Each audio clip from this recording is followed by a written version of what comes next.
नमस्कार, स्वागत है आप सभी का हमारी बेहद खास पेशकश में जिसका नाम है निकुंज की नज़र। और जैसा कि ये नाम है, शो भी बिल्कुल उसी तरह का है क्योंकि मेरे साथ हर हफ्ते इस शो में जुड़ते हैं हमारे प्रबंध संपादक निकुंज डालमिया। स्वागत है आपका।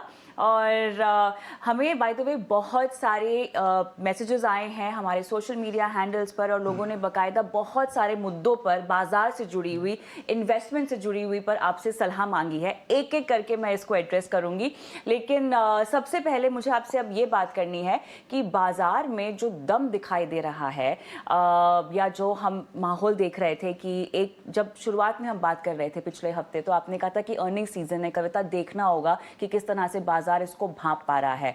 अब किस तरह की तस्वीर उभरती हुई दिखाई दे रही, क्योंकि बाजार अडिग है, ऊपर भी नहीं जा रहा है लेकिन ऐसा भी नहीं है कि हम गिरावट की ओर जा रहे हैं, अडिग है, खड़ा हुआ है और बुरी खबरों को तो हजम कर ही चुका है। तो क्या कह रहा है बाजार? देखिए, बुरी खबरें जब बाजार हजम उनको करता है और मार्केट जब एक प्रकार से टाइम वाइज और प्राइस वाइज कंसोलिडेशन मोड में आता है तो बुलिश संकेत होता है। मार्केट एक तरफ कभी नहीं बढ़ता है।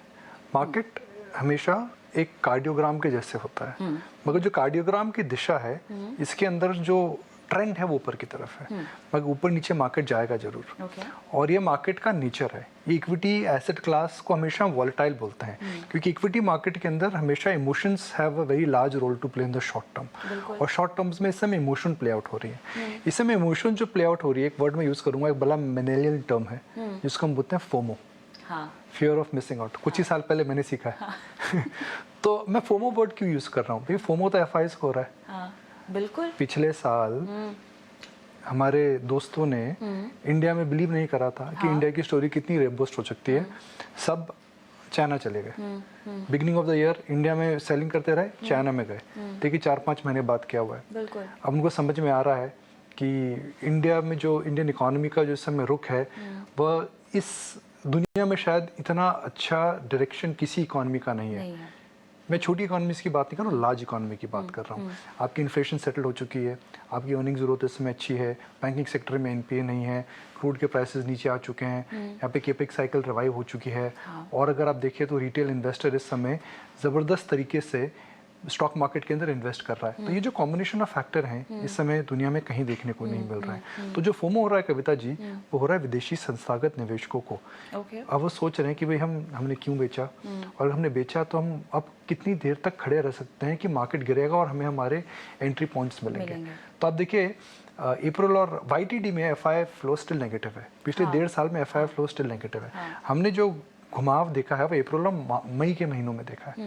अप्रैल और मई के महीने में एफआई ज़बरदस्त आया है और रोज़ कुछ ना कुछ स्टॉक के अंदर हम देख रहे हैं कि अग्रेसिव एफआई बाइंग चल रही है। तो इन द नियर टर्म अगर आप मेरे से पूछे कि what makes me confident that market टिका रहेगा, I think I am basing this on the fact that foreign institutional investors are just about back. इस मार्केट में इस समय कोई बड़ा सेलर नहीं है। मार्केट के अंदर कोई जब बड़ा आप एक बायर होता है, एक सेलर होता है। जब सेलर को बेचना नहीं है और बायर खड़ा है तो buyer will be forced to buy at a higher price. तो बायर इस समय जो एफआईज है प्रीमियम पर इस समय वापस एंट्री कर रहा है। हम कहते हैं ना जी, आपने आईपीएल का जो मैच है जब बुकिंग खुली थी जब नहीं करा, मगर आप जब डेट के आसपास जाते हैं तो टिकट की प्राइस ऑटोमेटिक ऊपर रहने लग जाती है। या फिर आपने अपनी प्लेन टिकट अगर पहले नहीं बुक कराई तो जितना फ्लाई करना चाहते हैं आपको एक उसी रेट में प्रीमियम पे लेना पड़ेगा। तो इस समय मार्केट में यही हो रहा है। फॉरेन इंस्टीट्यूशनल इन्वेस्टर्स जिन्होंने लगातार बिकवाली करी 2022 में, 2023 के अंदर, अब वो अचंभित हैं and they are forced to come back. तो मार्केट के अंदर जो उछाल आ रहा है इसकी वजह से आ रहा है। तो कौन से क्षेत्र हैं जहां पर आपको लग रहा है कि एफआई दिलचस्पी दिखा रहे हैं? देखिए, टिपिकली एफआई इन्वेस्टिंग अगर हम देखें तो प्राइवेट बैंक्स में होती हैं वो, फिर वो कंज्यूमर स्टॉक्स में होती हैं, फिर वो आईटी स्टॉक्स में होती हैं, और बड़ी लार्ज मशीनरी या डेट फ्री एमएनसी कंपनीज में इन्वेस्ट करते हैं। उन्हें कंफर्ट फैक्टर मिलता था। Historically foreign institutional investors have not bought into PSUs, they have not bought into mid tier companies, they have not bought into too many emerging themes. मगर मुझे लग रहा है कि इस समय जो एफआई का फ्लोज आ रहा है थोड़ा हट के आ रहा है। इस समय हम देख रहे हैं small and mid cap stocks के अंदर रोज प्राय 1-2 ब्लॉक डील्स हो रही हैं। उसके अंदर तो मुझे लग रहा है कि foreign institutional investors are making a comeback. फिर मुझे ये लगता है कि बैंक्स में जो आउट परफॉर्मेंस है वो एफआईज की वजह से आ रहा है। बैंक से नतीजे इतने खराब नहीं थे, भले एचडीएफसी बैंक हो या आईसीआईसीआई बैंक हो, तो वहाँ पर भी हम देख रहे हैं कि फ्लोज वापस आ रहे हैं। तो बैंक्स में एक बड़ा ट्रेंड दिख रहा है। आईटी में नहीं है इस समय। कंज्यूमर स्टॉक्स में वापस आ रहे हैं वो, और एनबीएफसीज में हम देख रहे हैं कि भले महिंद्रा फाइनेंस हो या बजाज फाइनेंस हो, उनके अंदर भी तेजी का रुख है। देखिए कविता जी, आपको एक चीज़ समझनी पड़ेगी हमारे व्यूअर्स को कि अमेरिका में क्या हो रहा है। वहाँ पर इन्फ्लेशन कंफर्ट लेवल से ज़्यादा है। बिल्कुल। हिंदुस्तान में जो इन्फ्लेशन है वो 4 से 6% हिस्टोरिकल रही है। तो जो इन्फ्लेशन है हमारे लिए हमारे हिस्टोरिकल एवरेज से बहुत ज़्यादा नहीं है, क्योंकि इकोनॉमी 4 से 6% इन्फ्लेशन डाइजेस्ट कर चुका है पहले भी और अभी भी कर लेगा। तो हमारी इन्फ्लेशन में 10% या 12% नहीं है, तब समस्या होती है। वहाँ पर इन्फ्लेशन हिस्टोरिकल एवरेज से ज़्यादा है, तो वहाँ पे समस्या आ रही है। वहाँ पे रीजनल बैंक्स इस समय खटाई में, तो बैंक्स खटाई में है तो लेंडिंग स्लो करेंगे, तो लेंडिंग स्लो करेंगे तो उसका इम्पैक्ट किस में आएगा? कॉर्पोरेट्स पे आएगा, इकोनॉमी पे आएगा। तो US banks are contracting, Indian banks are expanding. तो ये एक, अगर आप देखें ना, तो एक सेक्टर है, मगर दो क्षेत्रों के अंदर दोनों अलग अलग रणनीतियां अपना रहे हैं। तो इसीलिए मुझे लगता है कि अगर आप एक फॉरेन इन्वेस्टर हैं तो आपके पास ऑप्शंस क्या है? आपके पास ऑप्शंस हैं यूएस में रहें जहाँ पे कॉन्ट्रैक्शन हो रहा है, रशिया में जाएं जहाँ पर इस समय सैंक्शंस और युद्ध की चिंताएं, यूरोप में जाएं जहाँ पर एनर्जी क्राइसिस चल रहा है, ब्राज़ील में जाएं जहाँ पर हम देख रहे हैं कि कमोडिटी के अलावा जब पॉलिटिकल कंसर्न्स हमेशा आती जाती रहती हैं। अभी स्टेबल गवर्नमेंट है मगर कुछ साल पहले नहीं थी। चाइना एक ब्लैक बॉक्स इस समय हो चुका है। तो कहाँ पर जाएं? इंटरेस्ट रेट्स इतनी ज़्यादा नहीं है, सबको ग्रोथ चाहिए, लिक्विडिटी अभी भी स्ट्रॉन्ग है मार्केट के अंदर। तो India becomes what is called as a choice. It's a force choice. जिन्होंने समझदारी से लास्ट ईयर बिकवाली नहीं करी वह काफ़ी खुश है, मगर जिन्होंने बिकवाली करी अब अनफॉर्चुनेटली अब उन्हें ट्रेन की जो टिकट मिल रही है, हवाई जहाज की टिकट मिल रही है, बालकनी जो टिकट मिल रही है, भैया लेट आओगे तो प्रीमियम पे लेके जाओगे। बिल्कुल। लेकिन यहाँ पर जो घरेलू संस्थागत निवेशक हैं वो तो बाजी मार गए ना, उनकी तो पार्टी चली रही है। उनकी पार्टी चल रही है, मगर कविता आप देखना पड़ेगा वो रिटर्न्स नहीं दे रहे। भैया आप एसआईपी का नारा कर रहे हैं, मगर कब तक आपका एसआईपी का नारा चलता रहेगा? मुझे लगता है कि हालांकि मेरा हमेशा मानना है कि एक अच्छी एएमसी का well run equity diversified scheme में अगर आप इन्वेस्ट करते हैं, एक अच्छे इंडेक्स फंड में इन्वेस्ट करते हैं, तो large part of your financial needs are taken care of for next 5, 10, 15 years. मगर तो किस बात का है कि इस समय इतनी ऑप्शंस हैं मार्केट के अंदर, why is that funds are struggling to beat their benchmark? बिल्कुल कंसिस्टेंसी नहीं है। हाँ। 5 साल 10 साल का आप ट्रैक रिकॉर्ड देखें तो बहुत कम फंड्स हैं जो कि आउट परफॉर्मर रहे हैं कॉन्स्टेंटली। तो ये एक चिंता का विषय तो नहीं है, मगर मैं बोलूँगा कि शायद it is all about some inward looking and some soul searching that यहाँ पे प्रोसेसेस को ठीक कैसे करा जा सकता है। बिकॉज अभी जो म्यूचुअल फंड इंडस्ट्री है बड़ी इंडस्ट्री हो गई है, इसके अंदर लाखों करोड़ों लोगों की अब जीवन की पूंजी है उसके अंदर। तो I think fund managers now they really need to understand that भाई आप एक मैंडेट अगर आपको लिया है तो आप उसको बखूबी निभाइए। बार बार सिप का नारा बोलना या इंडिया बुलिश की कहानियां सुनाना बहुत अच्छी बात है, मगर ultimately what matters is that आपने लॉन्ग टर्म में बेंचमार्क को बीट क्यों नहीं करा। सब एमएफ आपको अपना डेटा जरूर दिखाएंगे कि यहाँ से ट्विस्ट करेंगे, वहाँ से टर्न करेंगे, but in general I think they have failed to beat the benchmark. घरेलू बाजार के लिए अब जिस तरह से नतीजे उभर कर आ रहे हैं, ये किस ओर आपको दिशा और दशा बाजार की जाती हुई दिखाई दे रही? क्योंकि ये एक बहुत बड़ा कंसर्न था नतीजों का, और आने वाली तिमाहियों में क्या कमेंट्रीज कंपनी दे रही हैं, क्या गाइडेंस दे रही हैं, ये हमें जानना था। अब जो नतीजे निकल कर आ रहे हैं, जिसकी कमेंट्री निकल कर आ रही है, जो आखिरी की 6 महीने हैं इस पूरे साल के, वो क्या बेहतरीन होने वाले हैं? क्या ऐसा कह सकते हैं? क्या 2023 का जो बुरा हिस्सा था, जो हम चर्चा कर चुके हैं कई बार, क्या वो खत्म हो चुका है? ऐसा कहा जा सकता है? ठीक, मुझे लगता है मार्केट ऑल टाइम हाई जल्दी बनाएगा, उसके बाद कंसोलिडेट करेगा। और सेकेंड हाफ में अगर नंबर्स ठीक ठाक, अगर मॉनसून इज गुड, वो बहुत बड़ा ट्रिगर, अगर मॉनसून ठीक ठाक है, अगर हम रूरल इकोनॉमी जो रिकवरी इस समय देख रहे हैं वह अगर चलती रही, तो I think we could be in for good Diwali and Dussehra. And Diwali Dashera is good, and by that time earnings will also stabilize. IT का बेस आ जाएगा, बैंक्स के अंदर ग्रोथ आ जाएगी, कमोडिटी कंज्यूमर्स जो हैं, जैसे हमने देखा एशियन पेंट्स हो या फिर ब्रिटानिया हो या फिर HUL, सबके नंबर ठीक ठाक आए थे, डिमांड और मार्जिन्स की प्रॉब्लम खत्म हो चुकी है। तो मुझे लगता है कि सेकेंड हाफ बेटर हो सकता है। आई थिंक मार्केट्स क्योंकि फर्स्ट हाफ में चल चुका है तो कंसोलिडेट ज़रूर करेगा, बट मेरा यह मानना है कि अगर नेट अगर आप देखें, जो मैं कई समय से बोल रहा हूँ, that 2023 could be a year of double digit returns for equities. Okay, तो ऐसे में तो बनता है बताना दर्शकों को कि कहाँ पर कमाई के मौके हैं, कहाँ पर दाव लगाया जाए, ताकि आपकी भी दिवाली अच्छी हो और छुट्टियाँ भी अच्छी हो बाद में। देखिए बैंक्स अभी भी अच्छे हैं। जैसा मैंने बताया, यूएस में रीजनल बैंक्स कॉन्ट्रैक्ट हो रहे हैं, वो कम लेंडिंग करेंगे। इंडिया में ऐसा नहीं है। इंडिया में मुझे लगता है कि banks and specially well run large corporate banks still have a long way to go. Long way to go यानी 2-3 साल की साइकिल है। फिर मुझे लगता है कि इस समय जो केपेक्स रिलेटेड थीम है वह अभी पूरी तरह से प्ले आउट नहीं हुए हैं। अगर आप कंपनियों की कमेंट्री देखें, ऑर्डर बुक देखें, गाइडेंस देखें, अगले साल इलेक्शन है, तो ये जो थीम रहेगा मुझे लगता है ये ठीक ये थीम भी चलेगा। मैन्युफैक्चरिंग के अंदर हम देख रहे हैं कि किस प्रकार के नतीजे आ रहे हैं। The demand and momentum in China was policies applicable. Autos मुझे लगता है डार्क हॉर्स हो सकते हैं। मैं कई समय से बोल रहा हूँ, टाटा मोटर मुझे लगता है स्टॉक ऑफ द ईयर रह सकता है। HDFC बैंक मुझे लगता है कि जो मर्जर की कंसर्न्स थी slightly over blown out of proportion थी। I think that looks interesting to me. तीसरा, अगर आप देखें लार्ज कैप के अंदर, तो लार्ज कैप के अंदर मुझे अभी भी लगता है कि LNT के अंदर हालांकि नंबर इतने अच्छे नहीं थे, उसके वो मार्केट रिएक्शन थोड़ा नेगेटिव रहा है, मगर वहाँ पर भी मुझे लगता है कि markets you will get chances to perhaps invest. तो इस समय आप अगर बैंकिंग एक थीम देखें, मैन्युफैक्चरिंग की छोटा थीम है, केपेक्स स्ट्रोक कमोडिटी कंज्यूमर्स, ये 3-4 थीम्स हैं जिनके अंदर मेरे हिसाब को निवेश करना चाहिए। मेटल्स और IT को लेकर के मुझे नहीं लगता है कि इस समय बहुत क्लैरिटी है, क्योंकि सेकेंड हाफ अगर बैंक्स और स्लो डाउन होते हैं तो उसका प्रॉब्लम BFSI स्पेस में आएगा, जो IT में आएगा।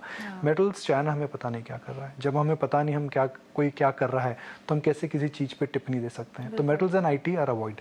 Banks are clear buy select commodity and consumer names. Urban consumption पे भी आप देखिए, मुझे लगता है कि second half could be a good half for some of the niche consumption players. जैसे लास्ट ईयर हमने देखा था मान्यवर में था, कैंपस शूज में था, तो I will not be surprise there are new niche companies, कई लिस्ट हुई हैं। उनके अंदर अगर आप देखें, थोड़ी होमवर्क आपको करना पड़ेगा, तो वहाँ पर भी एक ट्रेंड दिख रहा है मुझे। मिड कैप स्मॉल कैप में किस तरह का टर्न अराउंड की आप उम्मीद कर सकते हैं? जिस तरह से हम FIIs के पैसे आते हुए देख रहे हैं, क्या इनकी कहानी बदल सकती है इसके चलते, खासतौर से अगले 6 महीनों के लिए, आखिर के 6 महीनों के लिए? देखिए, mid and small cap stocks कब आउट परफॉर्म करते हैं? जब लिक्विडिटी अबंडेंट होती है, इंटरेस्ट रेट्स कम होते हैं। I think we are not there. अच्छा। तो अभी लिक्विडिटी ठीक है, मगर इंटरेस्ट रेट ज़्यादा है। तो टिपिकली मिड कैप कंपनीज के अंदर क्या होता है कि मिड कैप कंपनीज के अंदर जो until and unless you are a very niche player, जिसके अंदर आपके पास ऐसा कुछ है जो कि मार्केट साइज बड़ा नहीं है, मगर आप उस मार्केट साइज में बड़े हैं, तो बात अलग है। मगर in general mid caps do well when interest rates are low and when margins commodity prices are low. तो पहला है कि कमोडिटी प्राइसेस नीचे आने लगी हैं, मगर इंटरेस्ट रेट नीचे नहीं आई है और लिक्विडिटी अभी बढ़ी नहीं है।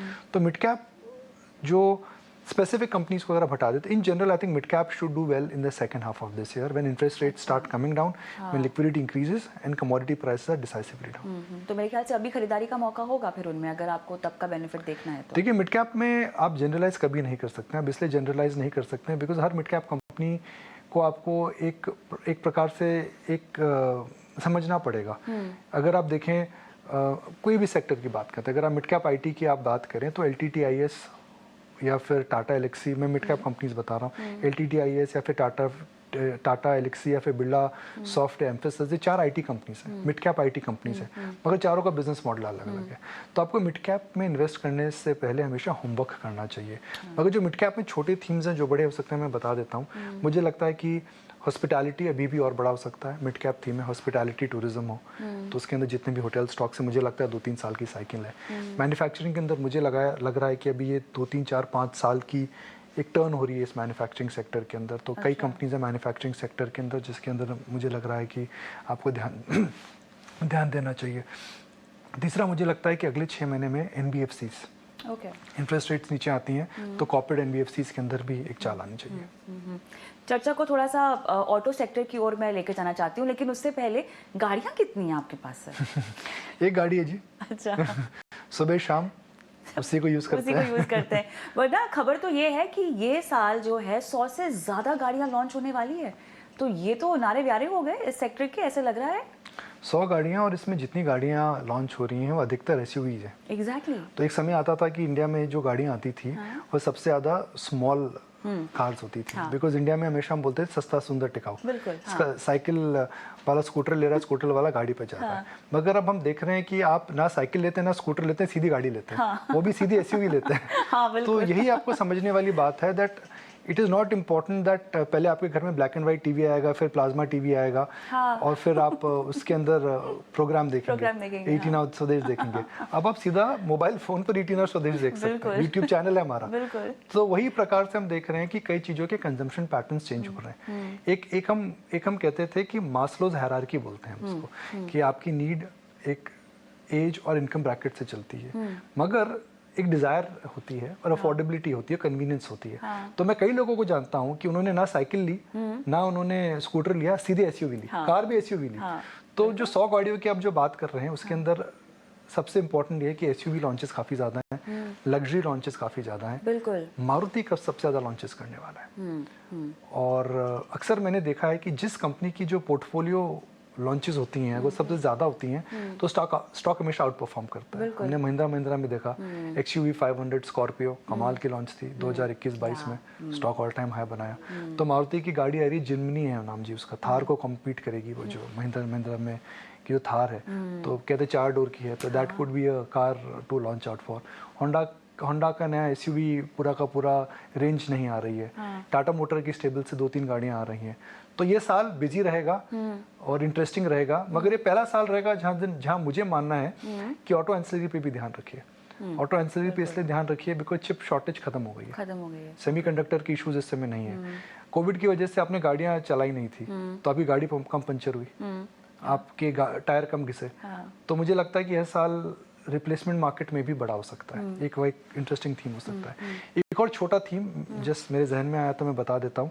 मुझे लगता है कि देखिए जैसे हम गाड़ी में अपग्रेड की हम बात कर रहे थे, तो हमारा घर भी अपग्रेड हो रहा है। हाँ। तो पुराने ज़माने में हम देखते थे कि मोज़ैक की फ्लोरिंग होती थी, that has changed to marble and tile. हमेशा हम बोलते थे भाई पड़ोसी के घर में मार्बल लगाए, ग्रेनाइट लगाए, तो एक फीलिंग वापस आने लगी है। तो फर्स्ट अपग्रेड ऑफ साइकिल मुझे लगता है फ्लोरिंग की खत्म हो चुकी है। तो जिसकी वजह से 8-10 साल पहले हमने देखा कजारिया और सेरा और जितनी भी टाइल कंपनीज हैं उनको काफ़ी बेनिफिट मिला।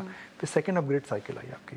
सेकंड अपग्रेड साइकिल में आपने देखा कि आपने अपने बाथरूम्स को चेंज करा, bucket became a shower, the bathroom fitting got changed, Indian commodes went to western commode. तो एक हाउस में बाथरूम में अपग्रेडेशन साइकिल आई थी, जिसकी वजह से हमने देखा कि पिछले कुछ सालों से अक्सर हमने बाथरूम फिटिंग कंपनीज या bathroom appliance companies, bathroom related accessories कम स्टॉक्स में काफ़ी इजाफा हुआ है। हाँ। फिर उसके बाद हमने देखा कि अपने फर्नीचर नया डाला। हाँ। तो अब देखिए कोविड के बाद सब घर में रहते थे, नए फर्नीचर आते थे, तो प्लाईवुड कंपनीज में कितना इजाफा हमने देखने को मिला है। तो उसी चाल में मुझे लगता है कि अगला 2-3 साल आपको किचन अपग्रेड पे ध्यान देना चाहिए, क्योंकि इंडियन किचन हैं जो मेरे हिसाब से वो अपग्रेड नहीं हुए हैं। उनके अंदर अभी भी ट्रेडिशनल किचन वेयर है, एक मिक्सी है और एक चूल्हा है, मगर मुझे लगता है कि चिमनी भी ऐड होने वाली है, मुझे लगता है कि एक स्टफ भी ऐड होने वाला है। हाँ, मुझे लगता है कि आप फ्रिज के साथ एक वाइन कूलर भी लगाने वाले हैं। तो एक थीम, अगर आप स्मॉल कैप थीम की बात करें तो मुझे लगता है कि that after in the home improvement which is a very larger trend, मुझे लगता है कि अगले 2 साल के लिए bathroom upgradation and companies which will benefit from it and also kitchen upgradation. एक और सेगमेंट जिस पर मुझे बात करनी है, लग्जरी। ये बहुत ज़्यादा आजकल चर्चा में है और पिछले दिनों तो खबरें भी चल रही है कि अगर हम घरों की ही बात करें तो लग्जरी जो हाउसेस हैं, जो घर हैं, उनकी बिक्री जो है वो रिकॉर्ड स्तर पर पहुंच गई है। ये अलग ही ट्रेंड अब पकड़ता हुआ दिखाई दे रहा है। तो इसका मतलब क्या ये है कि जो अफोर्डेबल सेगमेंट्स की हम बात करते हैं वहाँ पे डिमांड कम है और लोग जो अफोर्डेबल से आगे बढ़ गए हैं थोड़ा बहुत, वो सीधा अब लग्जरी की ओर जा रहे हैं? चलिए गेम खेलते हैं। आप बनाइए ABCD खेलते हैं, आप बनाइए V। ओके। कैसे बनाएंगे? बनाइए V। ठीक है। फिर आप बनाइए W। उसी V का W। ठीक है। तो V में W में ऊपर आके आप नीचे आ जाते हैं। हाँ। ठीक है। हाँ। फिर आप बनाइए K। तो जो कोविड के बाद इकोनॉमी में ना V हुआ है जो हमें लगता था, ना W हुआ है, पर K हो गया है। K यूं होता है और यूं होता है। तो one part of the economy has come down and one part of the economy has gone up. तो इकोनॉमी में एक परिवर्तन हुआ है। कई कारण हैं इसके। कई कारण इसके हैं बिकॉज आपकी जो इकोनॉमी थी उसके अंदर जो उसका जो कॉम्पोजिशन था उसमें हमने देखा परिवर्तन देखने को मिला है। It's unfortunate but that is the way how historically things have moved. जब भी बड़ा कोई क्राइसिस होता है, भले वो इकोनॉमिक क्राइसिस हो, मेडिकल क्राइसिस हो, भले वो ग्लोबल हो या लोकल हो, इकोनॉमी उस क्राइसिस के बाद चेंज हो जाती है। और ये ग्लोबल फिनोमेनन है। आप देखिए globally luxury cars, sales, holidays, all of them are moving higher. तो एक अंग्रेजी में बोलते हैं हैव एंड हैव नॉट वाली इकोनॉमी। ये एक बुरी खबर है। बुरी खबर ये है कि अगर इंडिया को 3 ट्रिलियन से अगर 5 ट्रिलियन बनना है तो आपको middle of the bottom of the pyramid का कंट्रीब्यूशन बहुत जरूरी है। मगर अनफॉर्चुनेटली इस समय top of the pyramid is doing all the heavy lifting. 20% of Indians are responsible for 80% of the total purchasing power. That is how the stack is. और वो जो 80% इस समय ड्राइव कर रहे हैं वो केवल 5 to 7% ड्राइव कर रहे हैं। मगर ये कोविड के बाद हुआ है। हम कभी और चर्चा करेंगे क्यों हुआ है।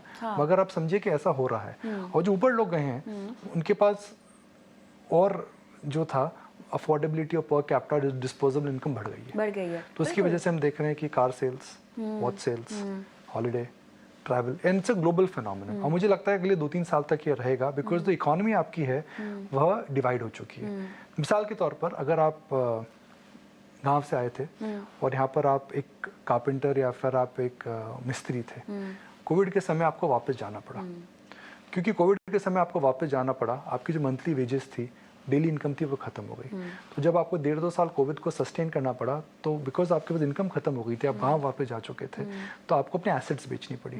सो you have actually sold your assets to survive. If you are in urban India you perhaps saved by not hiring that service, क्योंकि घर पे बैठे थे। तो आपके जो ना, और क्योंकि आप वर्क एट होम कर रहे थे टेक्नोलॉजी की वजह से, तो आपके पास जो था वो और बढ़ गया है। वही डिस्पोजेबल इनकम बन गई। बिल्कुल। लेकिन एक चीज़ जो देखी जा रही है वो ये है कि छोटे और मझोले शहरों की भी भागीदारी इस लग्जरी सेगमेंट में आगे आती हुई दिखाई दे रही है। एस्पिरेशंस बहुत बड़ी चीज़ होती है।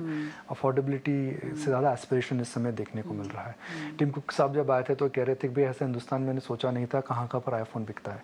देखिए internet connectivity, Instagram upgrades, influencers, हमारा चैनल भी अब हर तालुका और डिस्ट्रिक्ट में जाने लगा है। जहाँ हम शेयर मार्केट की बात करते हैं, हम सिप की बातें करते हैं। सिप के अगर मैं आंकड़े देखूँ तो ऐसे ऐसे पिन कोड से आते हैं, ऐसे ऐसे जगहों से आते हैं जहाँ हम it is struggle also for us two point them on the map. तो इंडिया बदल रहा है और एस्पिरेशन बहुत इंपॉर्टेंट चीज़ होती है और प्लानिंग बहुत इंपॉर्टेंट चीज़ होती है। 2 चीज़ें हो रही हैं, एस्पिरेशन बढ़ रही हैं और एस्पिरेशंस बढ़ रही हैं, उसके साथ साथ समझदारी भी आ रही है। समझदारी आ रही है because in order to fulfil your needs and dreams आप फाइनेंशियल सेफ्टी को ढूंढ रहे हैं। गॉन आर दो डेज कि आप तकिए के नीचे थोड़ा पैसा रख देते थे या फिर कबाड़ में थोड़ा पैसा रख देते थे। आई थिंक वो बदल रहा है। समझदारी आ रही है क्योंकि वेल्थ प्लानिंग सिप्स और वेल्थ प्लानिंग हो रही है। एस्पिरेशन आ रही है बिकॉज अब आप जान रहे हैं, देख रहे हैं, समझ रहे हैं। और बदलाव की आपने बात की है, आप भी बदल रहे हैं सर।